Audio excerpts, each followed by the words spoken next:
அமமுக கூட கூட்டணி வச்சாங்க. தேமுதிகவுக்கு அதிகமாக ஓட் டிரான்ஸ்ஃபர் நடந்த மாதிரி தெரியல. இவங்களுக்கு தான் அதிகமாக பலவீனமா இருந்தது. இவங்களோட ஓட்டு அந்த பக்கம் போச்சு, அவங்களோட ஓட்டு இந்த பக்கம் வந்தான்னு தெரியல. அதே மாதிரி இல்ல அதுக்கு காரணம் இருக்கு. அமமுகவும் ஒரு சிறிய கட்சியா தானே இல்ல, இருந்தது. அது வந்து ஆஃப் ஷூட் ஆஃப் ஏடிஎம்கே தானே. அவங்க அமமுக வந்து அதிமுக போல ஒரு பலம் பொருந்திய ஒரு கட்சியாக அன்றைக்கு இருந்திருந்து தேமுதிக கூட்டணி வச்சிருந்தா கணக்குகள் வேற மாதிரி இருந்திருக்கும். அமமுகவே it is an offshoot of AIADMK. வந்து அவங்க வந்து சவுத்தில் தான் அவங்களுக்கு பெரிய ப்ராமினன்ஸ் இருந்தது. நீங்கள் வந்து வட மாவட்டங்கள்லாம் தேமுதிகவுக்கு ப்ராமினன்ஸ் இருந்தது, ஆனால் வந்து தென் மாவட்டங்களில் அமமுகவுக்கு ப்ராமினன்ஸ் இருந்தது. வெஸ்ட்டில் ரெண்டு பேருக்குமே பெரிய அளவில் கிடையாது. அப்போ இதை வந்து நம்ம இந்த கம்பேரிசன் வந்து தப்பாயிரும். அமமுகவோட கூட்டணி அப்படின்றது அவங்க எடுத்த ஸ்ட்ராட்டஜிக் மிஸ்டேக். ஒரு பெரிய கட்சியோட அன்னைக்கு கூட்டணியில் இருந்திருந்தாங்க அப்படின்னா தேமுதிகவுக்கு அது ஒரு அளவில் பலம் கொடுத்துருக்கும். இன்னொன்று வந்து நான் சிவப்பிரியன் சொன்ன ஒரு விஷயத்திலிருந்து I have a different opinion. Necessity வந்தால் இங்கே தமிழ்நாட்டில் வந்து கூட்டணி ஆட்சி அப்படின்றது சொல்கிறார். ஆனால் திமுக வந்து எந்த கட்டத்திலையும் அவங்களோட பாலிசியே அதுதான். அவங்க வந்து அதை எந்த கட்டத்திலையும் அவங்க ஒத்துக்க மாட்டாங்க அப்படின்னு நான் நினைக்கிறேன். ஏன்னா மத்தியில் கூட்டாட்சி, மாநிலத்தில் சுயாட்சி, இந்த இந்த அடிநாதமே அதுதான் அவங்களோட அடிநாதமே. அதுலேருந்து அவங்க விலகி போக மாட்டாங்க அப்படின்னு நான் நினைக்கிறேன். அதனால தான் 2006 கூட குறைந்த அளவில் அவங்களுக்கு எம்எல்ஏக்கள் இருந்த போதுமே காங்கிரஸோட சப்போர்ட்டோட தான் அந்த கவர்மெண்ட் இருந்தது. மைனாரிட்டி டிஎம்கே கவர்மெண்ட்னு ஜெயலலிதா ஒவ்வொரு முறையும் சொல்லிகிட்டே இருந்தாங்க. ஆனாலுமே கூட அவங்க வந்து அதிகாரத்தில் பங்கு கொடுக்கல.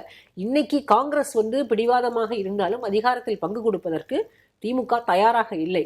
ஒருவேளை அதனால அலையன்ஸ் பிரேக் ஆகுது அப்படின்னாலும் அதுக்கு வந்து திமுக தலைமை தயாராக இருக்கிறதா என்ன அப்படின்றது கேள்விக்குறிதான். ஆனால் திமுகவில் இருக்கக்கூடிய நிர்வாகிகளும் திமுகவில் இருக்கக்கூடிய எம்எல்ஏக்களும் அமைச்சர்களும் எல்லாருமே வந்து காங்கிரஸ் வெளியில போனா போகட்டும் அப்படின்ற ஒரு எண்ணத்துல இருக்கிறாங்கிறது உண்மை. திமுகவை பொறுத்த வரைக்கும் இன்னைக்கு கண்டிப்பா அதிகாரத்துல பங்கு கொடுப்பதில்லை. அந்த மாநிலத்தில் சுயாட்சி, மத்தியில் கூட்டாட்சின்றதுல இன்னைக்கும் உறுதியாக இருக்கிறாங்க. ஒருவேளை தேர்தலுக்கு பிறகு வந்து சிவப்பிரியன் சொல்றது போல நெசசிட்டி வருது அப்படின்னாலும் 2006 மாடலே தான் அவங்க வந்து பின்பற்றுவாங்கன்னு நான் நினைக்கிறேன். இல்ல, மத்தியில் கூட்டாட்சி, மாநிலத்தில் சுயாட்சி, அது சரியா புரிந்து கொள்ளப்படுது. எல்லாருமே அதை பேசுறாங்க. மத்தியில் கூட்டாட்சினா அதிகார பகிர்வு கரெக்டா இருக்கணும், மாநிலத்துல நாங்க அதுதானே அர்த்தம்.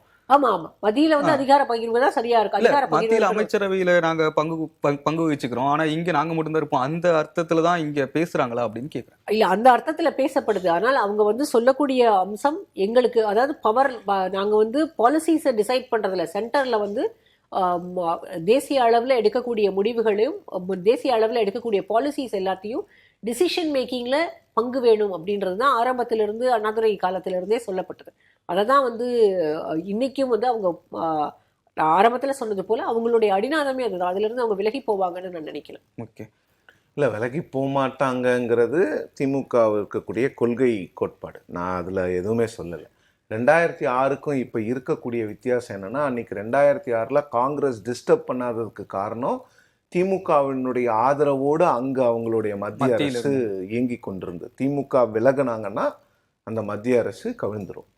இன்றைக்கி அந்த மாதிரி சுச்சுவேஷன் காங்கிரஸ்க்கு இல்லை. இது வந்து இது ஹைப்போத்தட்டிக்கலாக பேசுகிறது தான். நாளைக்கு என்ன நடக்கும்னு நமக்கு தெரியாது.